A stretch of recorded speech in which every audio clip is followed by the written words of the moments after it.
जब कबीर साहब ये कह रहे पोथी पढ़बड़ जगमुआ पंडित भया न कोय, ढाई आखर प्रेम का पढ़े सुपंडित होय, अर्थात इस दुनिया में जो एक दूसरे के हृदय के प्रेम और संवेदना को पढ़ना जानता है मैं उसी को पंडित कहता हूं। यह बात कह करके कबीर साहब ने पंडित का विरोध किया कि पंडित का सम्मान किया?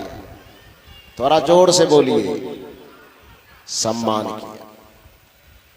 दूसरे जगह पर बीजक में कबीर साहब कहते हैं कि पंडित से बोलिए हितकारी, मूर्ख से रहिए जखमारी। यदि कोई बात कहना हो तो सामने में यदि कोई पंडित मिले तो उससे दो मीठी बातें, दो अच्छी बातें, दो शास्त्र की बातें, दो सत्संग की बातें कर लिया करो। लेकिन यदि कोई मूर्ख मिल जाए, मूर्ख का मतलब निरक्षर नहीं होता, ये भी बात ध्यान रखिए। जो लिखना पढ़ना जानता है उसको साक्षर कहते हैं, और जो किताब को लिखना पढ़ना नहीं जानता है उसको निरक्षर कहते हैं, मूर्ख नहीं कहते। जिसको अक्षर का ज्ञान नहीं है उसे मूर्ख नहीं कहा जाता है।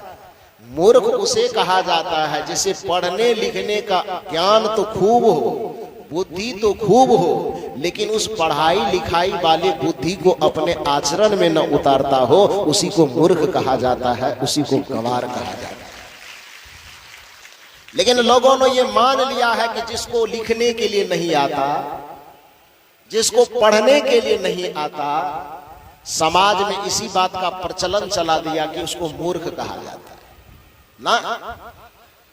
जो लिखने पढ़ने नहीं जानता है उसको केवल निरक्षर कहते हैं, जो पढ़ने लिखने जानता है उसको केवल साक्षर कहते हैं। मूर्ख और विद्वान की परिभाषा सिर्फ इतनी है कि पाठकः पाठकाश्चैव चान्येव शास्त्र विचिन्तकाः सर्वे व्यसनिनो मूर्खाः क्रियावान सह पंडितः, कि जो शास्त्रों की बात को खुद भी जानता हो और व्याख्या करके दूसरों को भी जनाता हो, लेकिन जानने और जनाने मात्र तक सीमित रह करके उसको न आचरण में उतारता हो और न दूसरे को आचरण में उतारने को प्रेरित करता हो, कहा जाता है कि सर्वे व्यसनिनो मूर्खाः। ऐसे पढ़ने वाला और पढ़ाने वाला भी मूर्ख की श्रेणी में आता है, उसको विद्वान नहीं कहा जाता।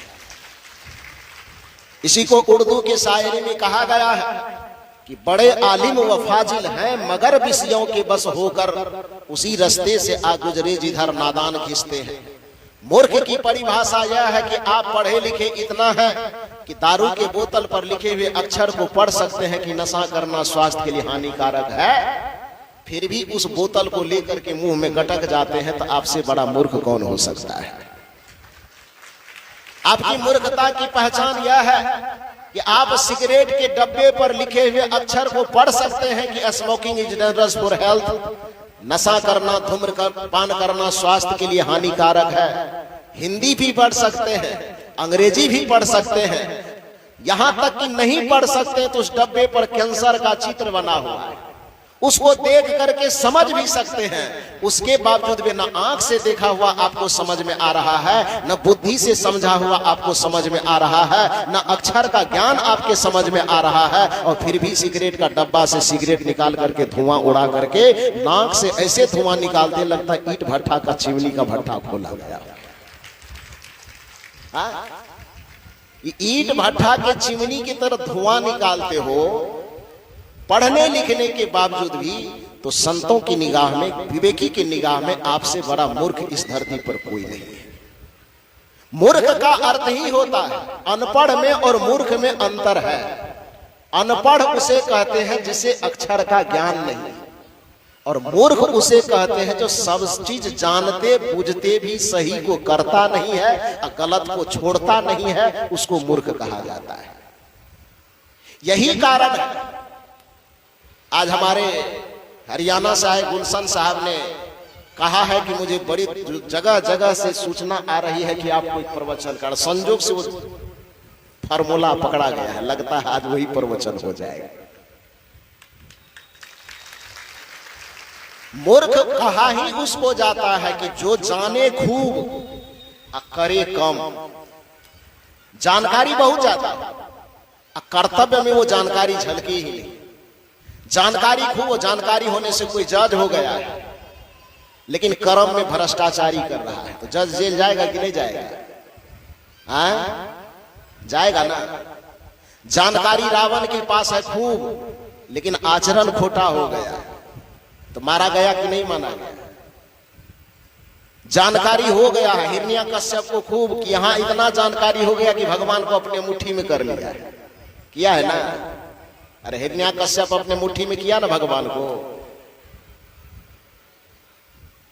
भस्मासुर किया है ना भगवान को अपने मुट्ठी में। तो जानकारी तो खूब है, पूजा करना खूब जान रहा है, तपस्या करना खूब जान रहा है, भगवान का मंत्र खूब जान रहा है, भगवान को अपने बस में करना जान रहा है, शास्त्रों को पढ़ना जान रहा है, शास्त्रों का ज्ञान खूब है, लेकिन सारी जानकारी के बावजूद भी आचरण में खोट आ गया। जिस भगवान की पत्नी को मां की दृष्टि से देखना चाहिए, उस भगवान की पत्नी को अपनी पत्नी की निगाह से देख रहा है, तो भगवान उसको बचाने के लिए खड़ा हुआ कि भगवान उसको मार दिया है? मार दिया। उसी को मूर्ख की श्रेणी में लाया जाता है कि जो भगवान के समीप पहुंच करके भी अपनी दृष्टि में सुधार न ला पाया, उसको विद्वान कहा जाएगा कि मूर्ख कहा जाएगा? मूर्ख कहा जाएगा। तो जो सब चीज को देखते हुए भी न देखे, समझते हुए भी न समझे, उसको मूर्ख कहा जाता है।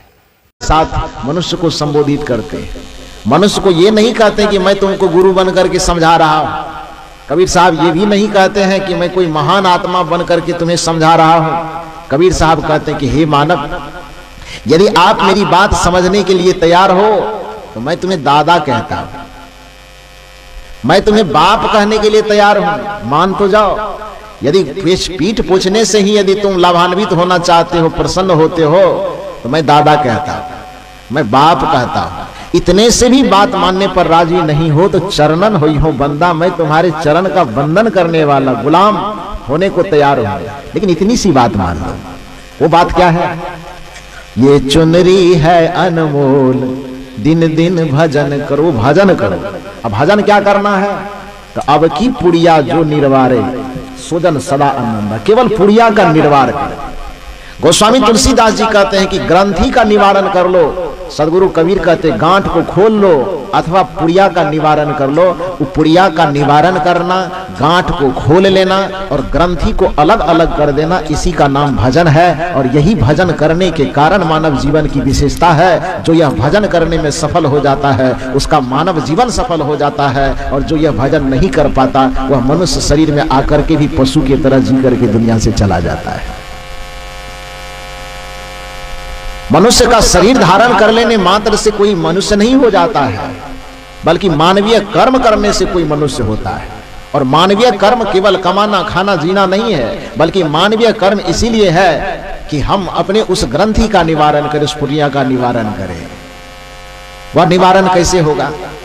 निवारण होगा सदगुरु के शरण में आने से, क्योंकि बिना सदगुरु के शरण में आए अधिकांश आदमी की चेतना नहीं जग पाती। अभी हमारे परम श्रद्धेय श्री संतोष साहब चेतना जागृति के दो कारण बता रहे हैं। पहला, या तो संतों की बात मान लीजिए या जगत की लात मान लीजिए, यही कह रहे थे। लेकिन दुर्भाग्य की बात है कि अधिकांश आदमी तो दुनिया में लात खाने से भी बात नहीं समझता है। बात करने की तो बात ही छोड़ दीजिए, बात सुनने के बाद तो आदमी समझता ही नहीं है। यहां तक कि लात खाने के बावजूद भी आदमी नहीं समझता है। कबीर साहब ने इस संसार की स्थिति तो बताया ना, इस संसार और संसार के लोगों की स्थिति को बताते हुए कबीर साहब ने क्या कहा? यह संसार फूल से मल का, लाली देख लुभाया। संसार के प्राणी और पदार्थों को सेमल का फूल कहा और संसार के लोगों को सुगा कहा, सुगा पंछी। कबीर साहब कहते संसार की स्थिति में ये मानव रूपी सुगा, ये जीव रूपी सुगा एक बार नहीं लुभा रहा है, अनादि काल से न जाने कितने जन्म को धारण कर रहा है और इसी संसार के विषय प्रपंच रूपी फूल में ये लुभा रहा है। यह संसार फूल से मल का, लाली देख लुभाया। मारे चौच रुई जबनिक से, सिर धुनि धुनि पछताया, तूने हीरा जन्म गवाया। भजन बिना नर बावरे, तूने हीरा जन्म गवाया। कि भजन के बिना अनमोल जीवन, हीरा सा जीवन तूने गवाया। और कैसे गवाया? तो कबीर साहब उदाहरण देके समझाते हैं। यह संसार, संसार माने संसार के प्राणी पदार्थ भोग विषय कैसा है? तो फूल सेमल का लाली देख लुभाया। कौन लुभाया? तो हम मानव। ये मनुष्य उसमें लुभाता है, ये जीव उसमें लुभा जाता है। कैसे? तो इसको स्पष्टीकरण करते हुए कबीर साहब बता रहे हैं कि मान लो एक सुगा है, वो सुगा फल के लालच में, फल खाने की इच्छा से विभिन्न वृक्षों से होते हुए गुजरता है। और अब तो फल लगने का समय आ रहा है, सीजन आ रहा है। जितने भी पौधे हैं लगभग सब में अभी ही फूल फल मंजर लगने वाला है। तो इसी समय में सुगा निकलता है और विभिन्न बाग बगीचों से, वृक्षों से होकर के गुजरता। आम के पास गया तो देखा कि छोटा छोटा मंजर आया, फूल आया है। तो सुगा मन में सोचता है कि जिसका फूल ही इतना छोटा है उसका फल तो और बहुत छोटा होगा, इसलिए ये ठीक वाला फल नहीं है। आगे निकल जाता है। लीची के पास से गुजरा तो देखा कि अरे तो आम से भी ज्यादा छोटा फूल है इसका, तो इसका फल तो और बेकार होगा। फिर वहां से भी वह निकल जाता है। इस तरह से जितने फल फूल के पौधे आते हैं, वृक्ष आते हैं, सबके पास से वह गुजरते गुजरते गुजरते गुजरते संजोग से एक सेमल फूल के बगान के पास पहुंचता है। सेमल के, सेमल समझते हैं ना, सिमर इधर सिमर बोलते हैं, हाँ, जिसमें रुई होता है। तो सेमल, सेमर के वृक्ष के पास में जब वह सुगा पहुंचता है तो देखता है कि उस सेमल, उसके वृक्ष में फूल लगे हुए, बड़े बड़े फूल, बहुत बड़ा बड़ा। अब फूल का रंग कैसा होता है? नीला। सेमल के फूल का रंग नीला ही न होता है? ओ होता होगा यहाँ खगड़िया में, हम लोगों की तरफ नीला होता है। तो एक ही तरह होता है। अच्छा, हम ही से मिस्टेक हुआ होगा, कोई बात नहीं। तो उसके फूल बहुत लाल लाल होते हैं, बहुत आकर्षक लगता है देखने। उस आकर्षक फूल को, फूल के आकृति को देख करके सुगा सोचता है, वाह, देखने में इतना सुंदर है, आकृति में इतना बड़ा है, तो इसका फल जो होगा वह कितना बड़ा होगा और कितना स्वादिष्ट होगा। सुगा यह सोच करके बस बैठ जाता है और सोचता है कि उसमें भी फूल भी छोटे बड़े बड़े, देखने में भी आकर्षक और संख्या भी कम नहीं। सेमल के वृक्ष को जाकर के देखिए तो पूरा इतना फूल रहता है कि लगता है पूरा वृक्ष ही लालिमा से घिर गई है, खाली फूल फूल फूल फूल। सुगा सोचता है, वाह रे भाई, तो मैंने फलों के सरदार के यहाँ हम पहुंच गए, खजाना के पास। और वह बैठ करके इंतजार करने लगता है। इंतजार करते करते एक दिन तो इंतजार नहीं करता है, जब महीनों इंतजार कर लेता है, 4-5 महीना इंतजार कर लिया, बैठे बैठे उसको छोड़ के कहीं नहीं जाता। संजोग से धीरे धीरे फूल मुरझाने लगते हैं, फल आने लगता है। सुगा और मन मन खिलखिलाने लगता है कि फूल से इंतजार करते करते अब फल तक पहुंचे हैं, थोड़ा दिन और इंतजार किया जाए। और इंतजार करता है। जब इंतजार की सीमा पार करने लगती है, हर चीज का धैर्य होता है ना, सीमा जब पार होने लगता है तब क्या करता है? वो सुगा जाता है कि अब जीव का पानी टपकते टपकते पानी भी सूख गया मुंह का, अब रहा नहीं जाएगा। और जाता है उस फल के पास बैठ करके चोंच मारता है। तो उधर से क्या निकलता होगा? रसमलाई, कच्चा रसगुल्ला वाला रस। क्या निकलता है? रुई निकलता है। और जब रुई निकल, ना उसमें कोई स्वाद है, ना उसमें कोई सुगंध है, ना उसमें कोई रस है, तो तब वह सुगा क्या कहता है? अपना माथा धुन करके पछताता है कि वर्षों जो महीनों जो इसकी हमने तपस्या करके इसकी साधना, इसके सामने इंतजार किया, उसका परिणाम हमें कुछ नहीं मिला। कबीर साहब कहते हैं ये केवल उस सुगा का हाल नहीं है, जो उस सुगा का हाल है वही हाल आपका हमारा सबका है। उसके बावजूद भी हम संभल नहीं पाते हैं। तो श्री संतोष साहब जी सुना रहे थे कि कुछ लोग संतों की बात से जगते हैं और कुछ लोग जगत की लात से जगते हैं। लेकिन हमारी समझ से इस बात को थोड़ा और आगे बढ़ा देना चाहिए। तो कुछ लोग ऐसे हैं जो न संतों की बात से जगते हैं न जगत की लात से जगते हैं, बल्कि जुत्तम जूता खा करके भी दुनिया का तमाशा देखने में लगे रहते हैं। कहावत है ना कि लात जूता खाओ तमाशा घूस के देखो। तो लात जूता खाने के बावजूद भी उसी संसार का वो तमाशा देखते रहते हैं, उसी संसार में वो लगे रहते हैं।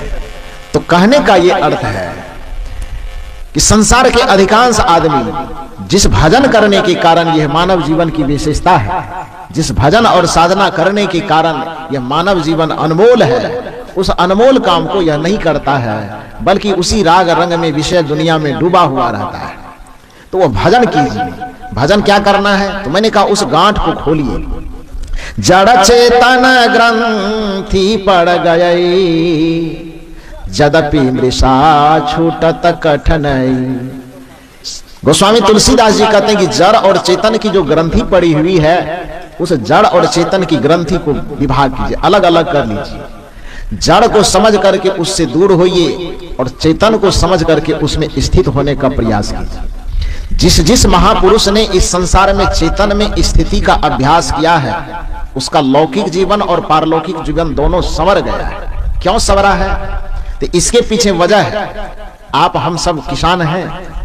आप जानते हैं कि खेती करते हैं किसानी का, तो उसमें गेहूं बोते हैं, धान बोते हैं, मकई बोते हैं, कोई भी फसल बोते हैं। तो जब हम धान बोते हैं तो धान बोने के बाद धान की खेती अलग और पुआल की खेती अलग करनी पड़ती है क्या? धान की खेती अलग और पुआल की खेती अलग अलग है कि एक धान की खेती करने से पुआल भी उसके साथ मिल जाता है, मिलता है। नियम यही है ना कि हम धान बोते हैं, मेहनत धान के लिए करते हैं, लेकिन पुआल हमको उसके साथ में अपने आप मिल जाता है, मिलता है ना। गेहूं की जब हम खेती करते हैं, खेत में हम गेहूं बोते हैं, मेहनत हम गेहूं के लिए करते हैं, तो भूसा के लिए हमें अलग से मेहनत करना पड़ता है कि भूसा अपने आप मिल जाता है। मकई जो लगाए हैं हम खेत में, तो मकई का बीज लगाए हैं, क्या उद्देश्य से? मकई के लिए। मकई हम बीज लगाए हैं मकई के लिए, मेहनत भी हम कर रहे हैं मकई के लिए, पानी भी डाल रहे हैं मकई के लिए, खाद भी हम डाल रहे हैं मकई के लिए। लेकिन मकई की प्राप्ति में ही, मकई के लिए मेहनत करने में ही उसका जो डंठल है वह अपने आप मिल जाता है। उस डंठल के लिए हमें कोई मेहनत नहीं करना पड़ता है। सारी की सारी मेहनत यदि हम मकई के लिए करते हैं तो डंठल उसके साथ में अपने आप मिलता है। खेती हम गेहूं के लिए करते हैं तो भूसा अपने आप मिलता है। खेती हम धान के लिए करते हैं तो उसके साथ पुआल, उसके साथ लार अपने आप मिलता है। उसी तरह से जो व्यक्ति आत्म धन की खेती करता है, जो व्यक्ति आत्मा की पूंजी के लिए अपना समय लगाता है, जो व्यक्ति आत्म साधना के लिए अपना जीवन लगाता है, उसको भौतिक दुनिया की उपलब्धि उसके पीछे पीछे अपने आप घूमते चली आती है। उसको भौतिक दुनिया के लिए प्रयास नहीं करना पड़ता है। लेकिन कदाचित कोई यह भूल कर दे कि जब दोनों एक ही साथ दोनों काम हो जाता है, धान बोने से पुआल अपने आप मिल जाता है, गेहूं बोने से उसके साथ में भूसा अपने आप मिल जाता है, तो कोई किसान यह सोचे कि एक बार यह खेती करके देखते हैं कि गेहूं बोने से यदि भूसा मिल जाता है तो एक बार भूसा की खेती करते हैं, गेहूं मिलता है कि नहीं मिलता है? मिलेगा क्या? खेत में गेहूं छींटने से जब भूसा मिल जाता है और कोई आदमी प्रयोग करने के लिए सोचे कि ऐसा करते हैं कि एक बार भूसा ही छींट के देख लेते हैं, गेहूं भी संजोग से मिल जाए तो मिल जाए, ऐसा होगा? कोई व्यक्ति यह एक बार मन में कल्पना करें कि एक बार धान का फसल तो सब बार करते ही है, एक बार पुआल की खेती करते हैं तो धान भी मिल जाएगा, ऐसा हो सकता है क्या? ऐसा नहीं हो सकता। धान की खेती करने से पुआल मिल सकता है, गेहूं की खेती करने से भूसा मिल सकता है, लेकिन भूसा की खेती करने से गेहूं नहीं मिल सकता है, पुआल की खेती करने से धान नहीं मिल सकता है। तो कहने का यह अर्थ है, जो सार चीज है, सार की खेती करने पर असार तो मिल सकता है, लेकिन असार की खेती करने पर सार नहीं मिल सकता है। उसी तरह से इस संसार में आत्मा सार है। यदि आत्मा के लिए हम प्रयत्न करते हैं, आत्मा की अनुभूति, आत्मा की उपलब्धि के लिए यदि हम प्रयास मेहनत करते हैं, तो ये शरीर और संसार अपने आप समर जाता है। लेकिन शरीर और संसार के लिए मेहनत करते करते जीवन खप जाएगा तो फिर भी आत्मा की उपलब्धि नहीं हो सकती है, जीवन का आनंद नहीं आ सकता है। आनंद की प्राप्ति करना हो तो आनंद केवल और केवल आत्मा की संपत्ति है। इसलिए आत्मा के लिए जो व्यक्ति प्रयास करता है उसका जीवन सर्वविधि सुखी हो जाता है। दो तरह से इस संसार को लोगों ने चलाने का प्रयास किया, दो तरीके से। एक आत्मा के माध्यम से जीवन को चलाया, एक शरीर प्राणी पदार्थ के माध्यम से संसार को चलाया। और दोनों आदमी का यदि मुख्य नेतृत्व करता आप आचार्य चुनेंगे तो आपको पता चलेगा कि एक विभाग का आचार्य, आत्मा के विभाग का आचार्य भगवान बुद्ध को मान लीजिए, और शरीर संसार प्राणी पदार्थ के आचार्य को आप सिकंदर को मान लीजिए। सिकंदर इस शरीर और संसार को जोड़ करके आनंद पाना चाहा, और भगवान बुद्ध, भगवान महावीर शरीर संसार को छोड़ करके आत्मा की प्राप्ति करने के बाद आनंद की प्राप्ति को माना और उसी के लिए साधना किया। अब दोनों के जीवन का अंतिम परिणाम आप देख लीजिए, बुद्ध के जीवन का अंतिम परिणाम और सिकंदर के जीवन का अंतिम परिणाम। तो दोनों के जीवन के अंतिम परिणाम का निष्कर्ष क्या है? पूरे संसार को बटोर करके, पूरे संसार को जमा करके सिकंदर सुख पाना चाहा, सिकंदर शांति पाना चाहा, सिकंदर आनंद प्राप्त करना चाहा। परिणाम यह हुआ कि चाहे लूट के, बेईमानी करके, खसोट करके, हत्या करके, जैसे भी हुआ, पूरे संसार को जमा तो कर लिया, लेकिन जमा करने के बावजूद भी जिस लिए वह जमा किया वह चीज उसको नहीं मिल पाया। न सुख मिल पाया, न शांति मिल पाई, न प्रसन्नता मिल पाई। जमा हो गया लेकिन जिस चीज के लिए जमा किया वह नहीं मिला। और बुद्ध ने उस आनंद की प्राप्ति के लिए, उस परमानंद की प्राप्ति के लिए धीरे धीरे धीरे धीरे सब को छोड़ता चला गया। छोड़ते छोड़ते छोड़ते छोड़ते जब सब कुछ छूट गया, कुछ नहीं बचा, केवल चेतन सत्य बचा, शाश्वत आत्मा बचा, तो फिर वैसा परमानंद का साम्राज्य मिला कि लुटाते लुटाते लुटाते लुटाते पूरा जीवन तो उनका बीता ही। आज 2500 वर्ष बीतने के बावजूद भी बुद्ध की चेतना से, बुद्ध के ज्ञान से पूरे दुनिया के लोग आनंद लूट रहे हैं, फिर भी बुद्ध का आनंद आज तक खत्म नहीं हो पा रहा है। आज लूट रहे हैं कि नहीं? केवल भारत ही नहीं लूट रहा है, पूरे दुनिया के लोग बुद्ध के विचार से, बुद्ध के ज्ञान से आनंद लूट रहा है। सोचिए कि सदगुरु कबीर ने जिस आनंद को पाया, अपने जीवन भर आनंद को लुटाया, लेकिन लूटते लूटते लूटते लूटते उसके समय तक नहीं लूट सके लोग, और आज भी इतना लूट रहा है, फिर भी सदगुरु कबीर के जो आनंद की संपदा है वह घटने का नाम नहीं ले रही, बल्कि दिन प्रतिदिन वह बढ़ता चला जा रहा है। इसी को तो कहा गया है कि नहीं छूटे कोई चोर न लूटे, दिन दिन बढ़त सवायो। यह आनंद की संपदा, बुद्ध की जो संपदा है आनंद की, वह घटने के बजाय और बढ़ता चला जाता है। और सिकंदर के मार्ग से जो व्यक्ति आनंद को पाना चाहता है वह व्यक्ति अपने खुद भी नहीं पाता है तो दूसरे को क्या देगा? ध्यान दीजिए मेरी बात को कि मैंने सिकंदर और बुद्ध का नाम इसलिए लिया क्योंकि भगवान बुद्ध इस चीज के प्रतीक हैं कि भगवान बुद्ध संसार को त्याग करके शांति पाना चाहते हैं। और सिकंदर का नाम मैंने इसलिए लिया कि सिकंदर पूरे दुनिया को समेट करके शांति पाना चाहता है। सिकंदर पूरे दुनिया को जब समेट लिया तलवार के बल पर, लाठी के बल पर, उसके बाद जब जीवन का उसका आखिरी क्षण आया, लड़खड़ा करके जमीन पे खाट पे गिर गया, जब उसे पता चला कि अब 2-4 दिन में ही मैं समाप्त हो जाऊंगा, तो अपने सगे संबंधी को बुलाया। और सगे संबंधी को बुला करके सिकंदर कहता है कि देखो जी, अपना संपूर्ण जीवन संसार को जमा करने में मैंने बिताया, और उम्मीद यही किए थे कि जितना धन होगा उतना सुख मिलेगा, जितना बड़ा साम्राज्य होगा उतनी शांति मिलेगी, जितने बड़े हीरे जवाहरात का खजाना होगा उतना सुख, उतनी संपन्नता, उतनी शांति का अनुभव हम करेंगे। इसी सोच के कारण दूसरे का हड़प हड़प करके, छीन छीन करके दुनिया को मैंने जमा किया। हीरे जवाहरात, सोने चांदी, दुनिया भर की स्त्रियों को अपने समूह में जोड़ा, जिसके मन साथ उसके साथ अपना भोग विषय वासना में लिप्त रहे। लेकिन सारा चीज, सारा कर्म कुकर्म, पाप अनाप शनाप करने के बावजूद भी आज जब जीवन के अंतिम क्षण को मैं जीने जा रहा हूं, समाप्त हो रहा है जीवन, तब यह पता चला कि नहीं, वो सब बेकार था। और हम अपना जीवन तो बर्बाद कर ही लिए, लेकिन मेरे जीवन से थोड़ा बहुत दुनिया को कुछ संदेश मिल जाए, कुछ शिक्षा मिल जाए, यह बात मैं सोचता हूं। तो उनके परिजनों ने कहा कि आप दुनिया को क्या शिक्षा देना चाहते हैं? सिकंदर ने कहा कि शिक्षा यही देना चाहता हूं कि अब तो 2-4 दिन में मैं मरूंगा, तो मेरे साथ तुम लोग वचनबद्ध हो जाओ, संकल्प लो कि मैं जो कहता हूं मेरे इस दुनिया से जाने के बाद वो काम तुम करोगे। परिवार के लोगों ने कहा कि आप जैसा कहिएगा वैसा करेंगे, बताइए तो कि क्या करना है।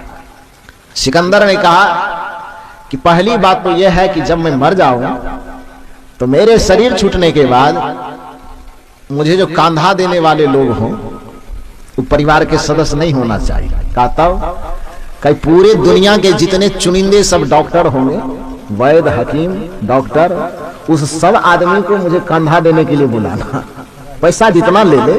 और सिकंदर के पास दौलत की तो कमी है नहीं, जब पूरा संसार ही बटोर लिया है तो पैसा की कमी कहां है। सिकंदर ने कहा जब मैं इस दुनिया से जाने लगूं, मेरी अर्थी उठाई जाए तो अर्थी को कंधा देने के लिए हमारे परिवार के सदस्य नहीं होना चाहिए, बल्कि पूरे दुनिया के जितने चुनिंदे चुनिंदे डॉक्टर, वैद्य, हकीम हो वो सब मेरे अर्थी को कंधा देना चाहिए। लोगों ने पूछा कि आप इससे दुनिया को क्या शिक्षा देंगे। सिकंदर ने कहा कि दुनिया को यही शिक्षा देंगे कि जो व्यक्ति यह समझता है कि दौलत के बल पर डॉक्टर को खरीद करके अपने स्वास्थ्य और जीवन की हम रक्षा कर लेंगे, तो कम से कम उन लोगों को यह ज्ञान मिलना चाहिए कि चाहे आपके पास पैसा कितना हो, चाहे आपके चारों तरफ में पूरे दुनिया के डॉक्टर खड़े हों, आप कुछ बीमारी का इलाज तो करवा सकते हैं, लेकिन मौत का इलाज इस दुनिया में किसी डॉक्टर के पास नहीं है।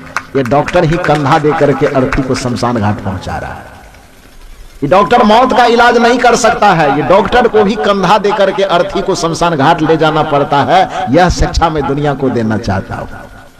सिकंदर के इस बात को मान ली गई। दूसरी बात कहा गया कि जब मैं इस संसार से जाने लगूं, अर्थी पर मेरे शरीर को लेटाया जाए तो कफन के बाहर मेरे दोनों हाथ को पसार करके रख दिया, खाली कर रख दिया जाए। इससे क्या तर्क देना चाहते हैं? सिकंदर ने कहा कि इससे मैं यही शिक्षा देना चाहता हूं कि दुनिया के लोग यह समझते हैं कि 2, 4, 5 लाख रुपए जमा करेंगे तो बैंक बैलेंस करेंगे तो जीवन मेरा सुरक्षित रहेगा, ये दुनिया से शायद मैं कपार पे लाद करके ले जाऊंगा। तो कम से कम जिस सिकंदर के विषय में यह धारणा है कि पूरे दुनिया ही सिकंदर का है, विश्व का विजेता कहा जाता है, विश्व विजेता सिकंदर कहा जाता है, तो दुनिया के लोगों को यह समझना चाहिए कि 1, 2, 4 कट्ठे जमीन अर्जित करने की बात क्या है, 2, 4 महल बनाने की बात क्या है। जो पूरे विश्व पर अपना अधिकार रखने वाला सिकंदर था, वह भी इस दुनिया से जाता है, उसके हाथ में फूटी कौड़ी नहीं जाता है, वह भी खाली जाता है। तो हम कौन खेत के मूली हैं? यह शिक्षा मैं देना चाहता हूं। और तीसरा चीज सिकंदर ने कहा कि जब मेरी चिता जलाई जाए तो मेरे चिता के चारों तरफ में मेरे द्वारा लूटे गए, जमा किए गए जितने हीरे जवाहरात, सोने चांदी, धन दौलत जो कुछ भी है, मेरे चिता के चारों तरफ उसको जमा कर दिया जाए, और जमा करके उसके बाद चिता में आग लगा दिया जाए। लोगों ने कहा कि ये कौन पागलपंथी वाला बात कर रहे हैं।